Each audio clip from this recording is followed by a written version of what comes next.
ಎಲ್ಲೇ ಇರ್ಲಿ ಹೇಗೆ ಇರ್ಲಿ ಇದೊಂದಿಲ್ಲ ಅಂದ್ರೆ ತಲೆನೇ ಓಡಲ್ಲ.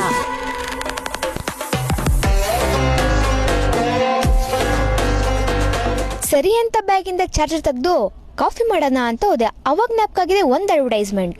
ಒಂದು ಮಗ್ನಲ್ಲಿ ಹಾಲು ಮತ್ತೊಂದರಲ್ಲಿ ಬ್ರೂ, ಸ್ವಲ್ಪ ಸಕ್ಕರೆ ಸೇರಿಸಿ ಈಗ ಮಿಕ್ಸ್ ಆರಂಭಿಸಿ, ಈ ಮಗ್ಗಿನಿಂದ ಆ ಮಗ್ಗಿಗೆ ಸವಿ ಇರಿ ಟೇಸ್ಟಿ ಕಾಫಿ ಮಾಡಿ ಅಲ್ಲಿ ಇಲ್ಲಿ ಅಂತ ಮಾಡಕ್ಕಾಗಲ್ಲ. ಅಲ್ಲಿ ಇಲ್ಲಿ ನಮ್ಮನೆಲ್ಲೇ ಮಾಡ್ಬೇಕು. ಕಾಫಿ ಮಾಡ್ಕೊಂಡು ಕೊಡುವಾಗ ಟೈಮ್ ರಾತ್ರಿ 9:30 ಆಗಿತ್ತು.